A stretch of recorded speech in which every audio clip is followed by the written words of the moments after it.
मुल्क का सियासी पारा एक बार फिर अरूज पर। कौमी असम्बली में हुकूमत और अपोजिशन एक बार फिर आमने सामने। शाह महमूद की जानिब से अपोजिशन पर तनकीद के बाद आज ख्वाजा आसिफ भी वजीर खारजा के खिलाफ फट पड़े। वजीर खारजा ने नैब बिल पर रंगबाजी की। शाह महमूद ने तमाम हदें पार कर दी। इनको शर्म आनी चाहिए। हुकूमत की सफ़ों में महा कर बैठे हैं, लेकिन उन्हें मुकम्मल इस्तिस्ना है। मजीद जानिए इस वीडियो में। बिस्मिल्लाहिर्रहमानिर्रहीम। अस्सलाम वालेकुम दोस्तों, नई वीडियो में खुश आमदीद। दोस्तों, कौमी असम्बली में हुकूमत और अपोजिशन एक बार फिर आमने सामने आ गए।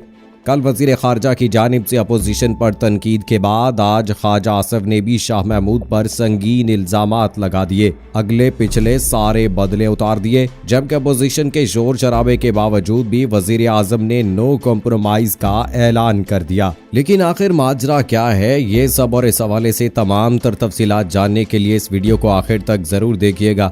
और अगर आपने अभी तक हमारा चैनल अपनी दुनिया टीवी सब्सक्राइब नहीं किया है तो अभी सब्सक्राइब करें। साथ में बेल आइकॉन को जरूर प्रेस करें ताकि लेटेस्ट अपलोड होने वाली हमारी वीडियोस का नोटिफिकेशन आपको बर वक्त मिलता रहे। वीडियो को लाइक करें, शेयर करें अपने दोस्तों के साथ। कमेंट बॉक्स में अपनी राय का इजहार जरूर करें। पाक फौज जिंदाबाद, ISI के गुमनाम हीरोज को सलाम और कश्मीर बनेगा पाकिस्तान का नारा जरूर कमेंट कीजिएगा।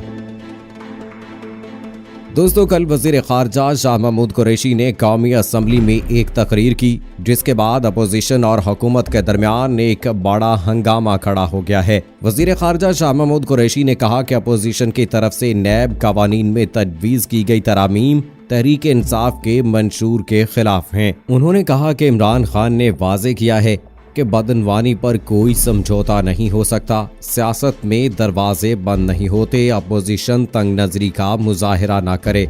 वजीर खारजा ने कहा कि नैब कानून में 10 साल तक तरामीम पर इत्तफाक ना हो सका। अब अपोजिशन चाहती है कि 10 घंटे में तरामीम हो। अपोजिशन नैब कवानीन में तरामीम FATF और करप्शन की नजर से देखे। अपोजिशन से अपील है कि पाकिस्तान को ग्रे लिस्ट से निकालने की कानून साजी में किरदार अदा करे। शाह महमूद ने कहा कि नैब और अपोजिशन की तरामीम अगर मान ली जाएं तो पाकिस्तान को FATF से सहूलत नहीं मिल पाएगी। अपोजिशन इमरान खान या हुकूमत नहीं, पाकिस्तान के मफाद में लचक का मुजाहिरा करे। मंगल को कौमी असम्बली में इजहार ख्याल करते हुए उन्होंने कहा कि पाकिस्तान कुछ अरसे से FATF की ग्रे लिस्ट में आ गया था।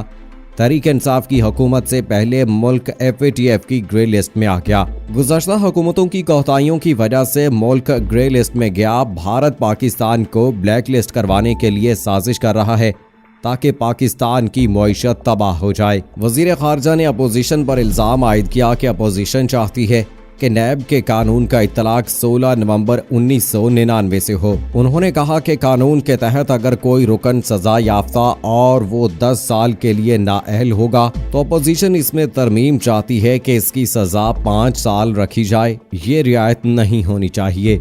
वजीर खारजा ने अपने इस बयान में अपोजिशन पर खूब तनकीद की और कहा कि अपोजिशन तमाम मामलों को आगे बढ़ाने में रुकावट डाल रही है, जिस पर उन्हें शर्म आनी चाहिए। लेकिन शाह महमूद कुरैशी के बाद आज अपोजिशन ने भी हुकूमत पर जवाबी वार करते हुए इल्जाम की भरमार लगा दी है। जराये के मुताबिक वजीर खारजा के कल के खिताब के जवाब में आज ख्वाजा आसिफ ने हुकूमत को आड़े हाथों लिया है। कौमी असम्बली इजलास में इजहार ख्याल करते हुए मुस्लिम लीग नून के रहनुमा ख्वाजा आसिफ का कहना था कि स्पीकर साहब गवाह हैं कि मज़ाकरात बड़ी कमेटी को सहूलत फराहम करने के लिए किए गए। FATF को मुतनाज़े नहीं बनाना चाहते। हम चाहते हैं कि पाकिस्तान ग्रे लिस्ट से बाहर निकल आए, लेकिन तासुर देने की कोशिश की गई कि हम नैब ज़दा लोग हैं और कौमी मफाद को नुकसान पहुंचाना चाहते हैं। उनका कहना था तारीख गवाह है कि जिन लोगों ने गलत कवानीन बनाए वो खुद इसका शिकार हुए। हम नहीं चाहते कि कल ये लोग भी ऐसे ही कवानीन का शिकार बने। उन्होंने कहा कि हमें किसी चीज़ का खौफ नहीं, हम कवानीन में तरमीम चाहते हैं।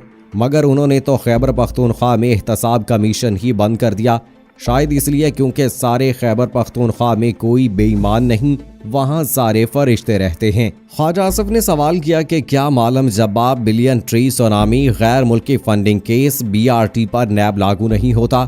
नैब के कवानीन सिर्फ अपोजिशन पर लागू होते हैं। उन्होंने मजीद कहा कि हमें एतराज नहीं, आप एहतसाब 1999 से करें या 1985 से या फिर 1947 से करें। कब्रों के नाम पर लोगों से पैसे वसूल करने वालों से भी नैब पूछे।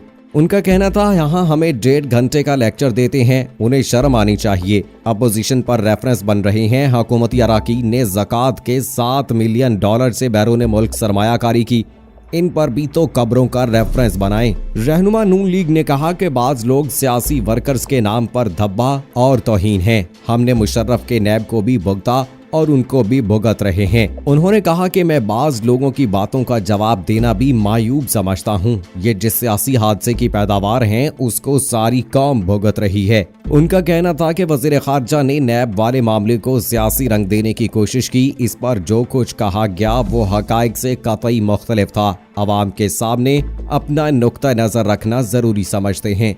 उन्होंने बताया कि स्पीकर कौमी असम्बली ने एक पार्लिमानी कमेटी बनाई। तमाम बिल्स इस कमेटी को भेजे जाने पर इत्तफाक हुआ। तासुर देने की कोशिश की गई कि हम नैब के मामले पर ब्लैकमेल कर रहे हैं।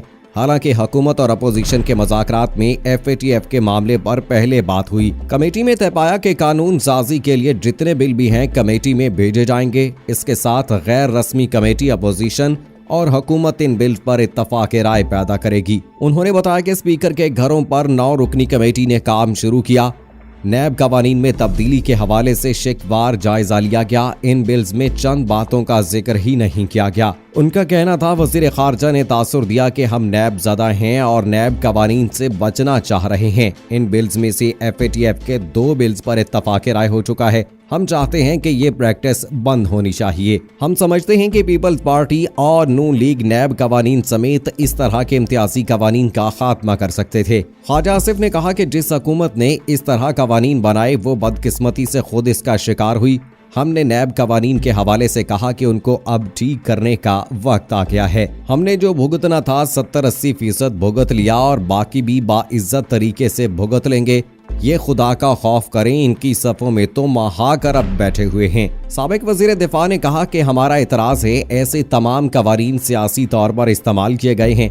इंसदादी मंशियात का कानून राना सनाउल्लाह पर इस्तेमाल हुआ। इन पर 20 किलो हीरोइन डाल दी गई। 3 दिन पहले रात गए एक ड्राफ्ट में नैब चेयरमैन और दीगर की तौसीक की बात लिखी गई थी।